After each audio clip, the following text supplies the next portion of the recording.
Owen Pence, happy Friday. Thank you for joining me on the WNBA on NBC. I'm so glad that you're here with me today. Owen, by the way, guys, he's actually been on with me before, but if it's been a while since you've seen him, he's a freelance journalist covering the WNBA, and he has a really dope podcast, Pull Up with Miles and Owen. And so, yeah, it is definitely worth subscribing to, and he's definitely great to listen to when it comes to the WNBA. So we're going to give you a nice little playoff preview. And I so appreciate you, Owen, for joining me to do this.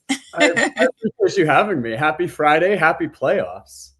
I know, right? I can't believe it's finally here, but we have reached that point in the season. And I'm super excited for the playoffs. So I want to start with the team that I think is definitely the hottest team in the league. But are they the best team in the league, Owen? And that is the Las Vegas Aces. They will be taking on the why did my brain just go blank? Oh, they're going to be taking on who are they taking on? Oh my goodness. Seattle, thank you. You think I'd remember that because of how every year the Aces play Seattle in the postseason, right? It's pretty crazy. I'm sure as an organization, Seattle is tired of them.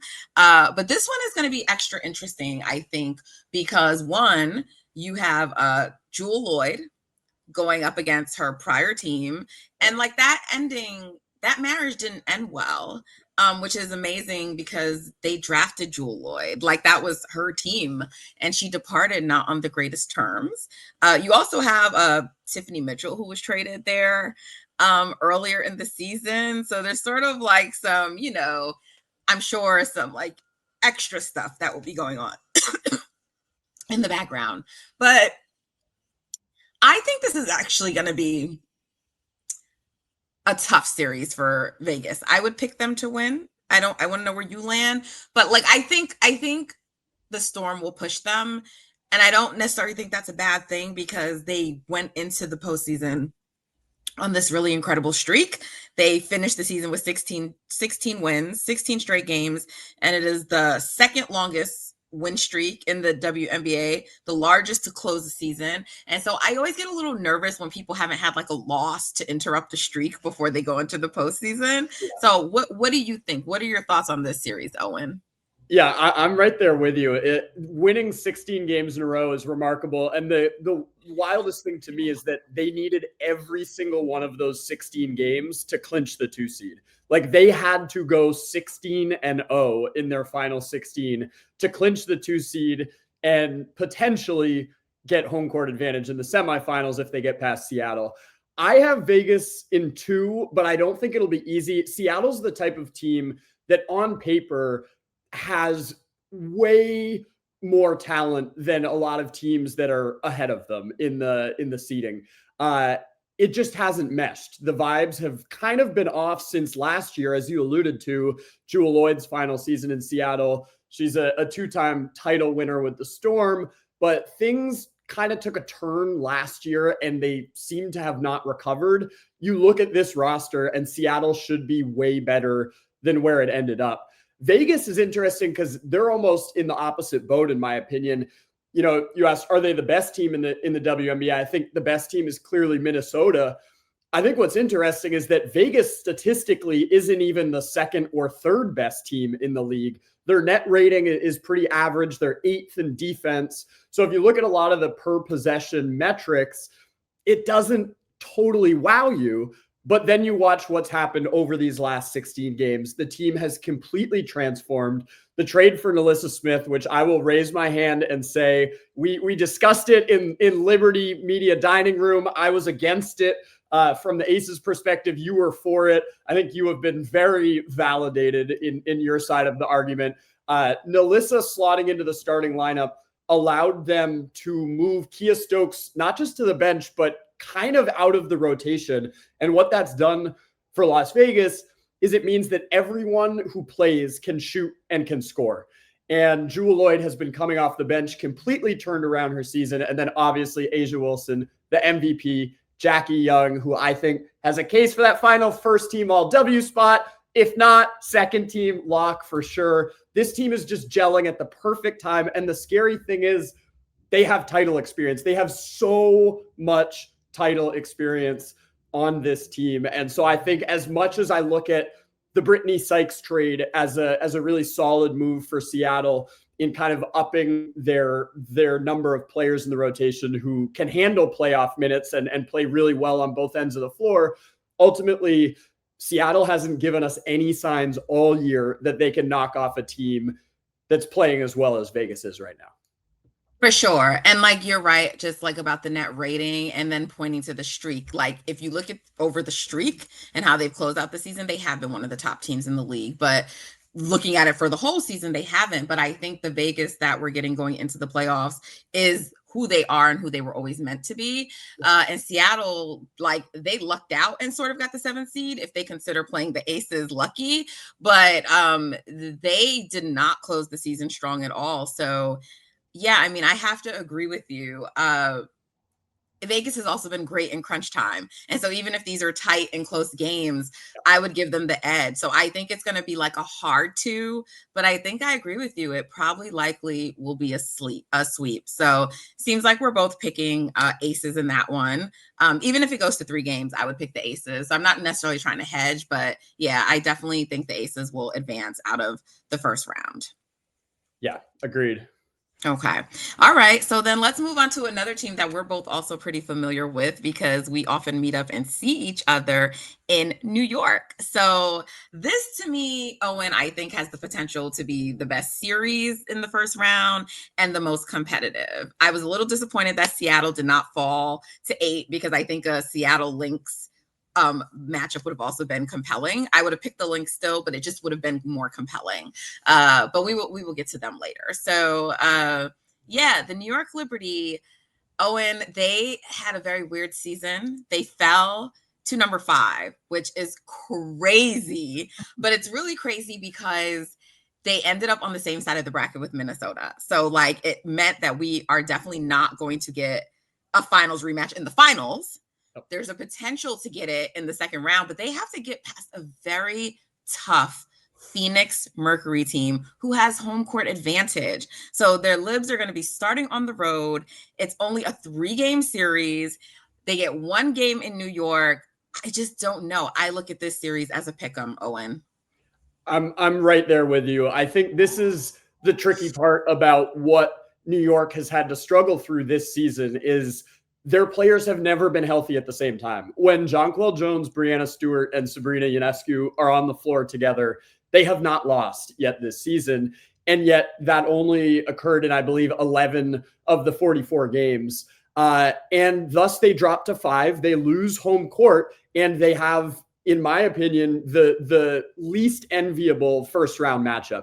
Just a team that has gelled all season, that has punched above its weight when it was facing its own injury problems. Early in the season, Phoenix was missing Kalia Copper, missing Satu Sabali, missing Alyssa Thomas even for 5 games. And because of the depth on this roster, they were able to withstand that stretch. And then once everyone got healthy, hit the ground running. There's something in the back of my brain that just can't shake the reality that New York's roster is the most talented in the entire league. And I look at their top 6, and either Emma Miesemann or Natasha Cloud or Leonie Fibic comes off the bench. That is an absurd situation to be in. And so the big question is, will they be able to gel? Because all 6 of those players, not to mention the great supporting cast even beyond that, Kennedy Burks had a great year. You don't know what you're going to get because we haven't seen these players play together. And I think that's the thing, is Phoenix having 2 of these 3 games in their own building, and a raucous building at that, a home court that is really tough to be a part of as the opposing team. And you have a team that's just gelled all year. Nate Tibbetts has done a fantastic job. Alyssa Thomas should be 3rd on everyone's MVP ballot, if not 2nd. And I think I completely agree with you. This is a complete toss-up where on one side you have the team that's gelled and probably been the better team over the course of the season, but on the other side you have the most talented roster, 1 to 6, 1 to 7.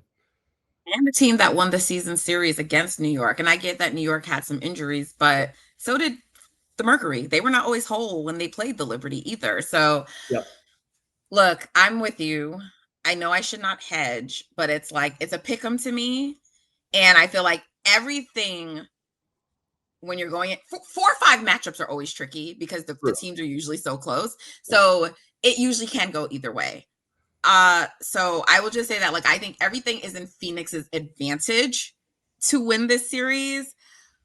But like you, I find it hard to pick against New York. I will say though, and it's crazy because I don't think New York can sweep, but I sort of do feel like New York may need to get it done in 2. I just don't know if they can go back in a game 3 and win on the road in Phoenix, you know? So that means they would have to win the first 2 games, but I don't see that happening. So I shouldn't count out champions and their ability to win on the road, but it's just a really tough, it's tough. It's tough. It's such a tricky series. The matchup I'm most excited for, Ka versus Natasha Cloud, is going to be cinema. It's going to be so good. Both players that just rise up to the moment in the playoffs. And I think that might be one of the tipping points for me, is that even though, Phoenix has a lot of more inexperienced players on their roster, Alyssa Thomas has been to the finals but never won it. Ka has been to the finals and been named finals MVP. She is hitting her stride in a major way in the second half of the season, shooting over 40% from 3 this year, playing really, really strong defense. And the other name I want to mention here that I think is the major X factor of this series is Natasha Mack. When Natasha Mack got inserted into the starting lineup this season, the Mercury were just better off. It even helped Kat Westfeld, who was usurped in the rotation, but has been way better as a three-point shooting big off the bench. Natasha Mack's defense has the potential to change the dynamics of this series. And I think that, Jonquel Jones has missed a lot of time this season. Breanna Stewart has missed a lot of time this season. And it's really hard to repeat in the WNBA. And with all those miles and the lack of minutes, as I mentioned earlier, that New York has played together this season, you look at someone like Natasha Mack, who has been able to build so much chemistry with this starting 5 and with really everyone on the Phoenix roster, and has been one of the best defensive players in the league this season. And I think her rim protection, combined with Alyssa Thomas just being a total game wrecker on both ends of the ball, just ever so slightly might tilt my pendulum towards Phoenix, but it's so close. I hear you. Well, I can't wait for that series. That's definitely going to be a fun one. All right. Let's go to the South, all right? And so we have the Atlanta Dream making it into the postseason it's tied for the second best record in the league, but as the 3rd seed because Vegas owns that tiebreaker. Incredible accomplishment for them. Most wins in their franchise history. I believe it was 30. They were the 8th seed last year. They are tied for the second best record in the NBA this year. I mean, just an incredible turnaround. So, I think, though, this series, they are going to be facing the Indiana Fever, who in themselves, I think it's a remarkable accomplishment with all of the injury adversity that they faced this year, that they ended up in the 6th spot. I actually think it's pretty remarkable. Yeah. And so they're going to be taking on the Fever. I think this matchup has the potential to go 3 games. I think this might be we just said 4 and 5 is evenly matched, but I think this is also a somewhat match series, if that makes sense. I mean, I do think Atlanta is more talented, but like the Fever really lean into defense, like without Caitlin Clark on the court. And somehow, despite all the injuries and plugging different players in, they've somehow been able to sustain that. And so I do think Atlanta's more talented, and I would pick Atlanta to win, but I think this is going to be a good series. I think it's going to be a great series. Gainbridge Fieldhouse is going to be rocking in game 2. And you're right. This is the type of lower seed that could steal a game and could potentially steal the series. This, I think, is the most fascinating first round matchup to me. I think Phoenix, New York is the best series. I think Aces Storm is the one I'm weirdly most excited for, just because we have a team with a 16-game win streak entering the playoffs. When has that ever happened? But Atlanta might be the most overlooked and disrespected team in the league right now. And I hate to frame it in those terms. It's a little reductive, but they have the second best net rating, the second best offensive rating, the second best defensive rating. They are the second best team in the league this year through 44 games. And we overlook them because New York is the defending champs, because the Aces have the 3-time, perhaps soon to be 4-time MVP Asia Wilson, and Minnesota is the best team in the league. But what Carl Smesko has done in Atlanta is nothing short of remarkable. This team is so deep. They play so hard. They're so well-rounded. Their shot diet is incredibly efficient. They take away your three-pointers. They want to shoot a lot of three-pointers themselves. And this matchup should be so entertaining because Indiana is a team that will not shy away from Atlanta's style of basketball. Kelsey Mitchell and Aaliyah Boston are having remarkable seasons. I think I don't have an awards vote, and I tweeted this out the other day. I shouldn't have an awards vote, and I don't. But if I did, I like to go through all the statistics, all the different views, and see where my all W teams would land. And in diving into the stats and the data and the film, both Aaliyah Boston and Kelsey Mitchell have a case for that final first team all W spot. And if not, are locks for the second team. In the absence of Caitlin Clark, in the absence of all these other players who've gotten injured, who've been in and out of the lineup, Aaliyah Boston in the post and Kelsey Mitchell on the perimeter have just been phenomenal. And they are two players who I think are going to benefit greatly from this series going forward. Like if they're able to just win a game, I think that does wonders for this team down the road, just in terms of getting them into a really gritty, tough playoff series. I'm between Dreamin' 2 and Dreamin' 3. It's tough. I could see Kelsey Mitchell just going off and stealing one for Indiana. So I think I'll say that the home team wins every game in this series, but it's going to be truly exciting. That's where I land because it's really hard to win in Indiana. And look, the Dream have done it this year. They had like that 1-point victory earlier in the season, so they've done it. But I think I agree with you. I think it's each team takes their home game. All right, so for the final playoff matchup, we have the Minnesota Lynx, who have, I think we can say, have been the best team all season. And also they will be facing off against the Cinderella story of the season, the Golden State Valkyries, who clinched a playoff berth. And that in itself is exciting. They are the first expansion team to do that in WNBA history. They had a chance to get to 6, Owen, but their schedule after they clinched was pretty tough, and they just fell short. And a weird quirk where they had like a similar record to Seattle, but Seattle won more against teams with a 50% 500 record or higher. Yep. And so unfortunately the Valkyries dropped to 8, and they faced the Lynx, a team they have not beaten all season. They played last night, and they again did not beat the Minnesota Lynx. So I like that the format of the playoffs this year is 1-1-1. So the Valkyries will get a home game. I don't like that home game will not be at Valhalla. Story for another day. But I do like it that they'll get that at least to play in the Bay. But I definitely am picking Minnesota, and I think it's Minnie in 2. Yeah, I'm in complete agreement. Brutal draw for Golden State, but this is one of those situations where it's like, what a wonderful story that they got here. It's completely remarkable that they won as many games as they did this season, and that they get to play Minnesota in the first round of the playoffs. Veronica Burton, just what an outstanding season, and just such a feel-good story. Someone who was a first-round pick, who was so good at Northwestern in the Big Ten, and who really deserved a look at getting to play 30 minutes a night, but just wasn't able to consistently crack rotations early in her WNBA career, and now has just made the absolute most of this opportunity. I don't think these games are going to be that close. I think it's brutal that Golden State doesn't get to play at Valhalla at the Chase Center. Just like you said, we could do a whole podcast on that. Very frustrating, inexcusable, in my opinion, scheduling. Look, I get it. No one expected them to be in this position, but you have to, in a league where 8 of the 13 teams make it, you have to plan for that possibility.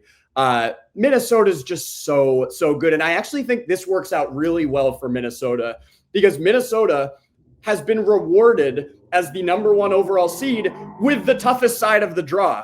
And that is a weird situation. By getting the number 1 seed and being the best team, they are on the side with the defending champion Liberty and the Phoenix Mercury, who, as we discussed earlier, are really, really dangerous. And so I kind of think that Minnesota getting a really gritty team like Golden State that is going to be super prepared and that is going to play super hard is exactly what the doctor ordered for them. Because let's be real, like, they've kind of been able to coast for like a month plus at this point. The 1 seed's been locked up. Now, to their credit, they haven't coasted. They won when Nafisa Collier missed her 11 games. They won with her. They've just won, period. They are the best team in the league. But this is a step up. And I think getting 2 games as a primer for either Phoenix or New York will be really valuable to them. Yeah, agreed. You're right. Like if they would have had Seattle, like I said earlier, that would have been really, really tough. And so I love that you made that point because I said, like, look, at the end of the day, they deserve, and again, I'm not trying to disrespect Golden State. I just think Minnie is the superior team, but they deserve a round that's not so tough because that's what you're supposed to get when Right. you get the top record in the league. Yep. And so yeah, I mean, it'll just be a fun thing for like the Lynx, and I think at times, I mean, for the Valkyries, and I think at times they will frustrate the Lynx with that defense, but I totally expect the Lynx to win that, and I think that will be a sweep. So we're pretty aligned on a lot, Owen. So thank you so much for joining me for this playoff preview. I'm so looking forward to the playoffs. I can't wait for them to start. So guys, I hope you enjoyed this preview. Make sure you tune in to the WNBA on NBC and subscribe to our YouTube channel so you do not miss out.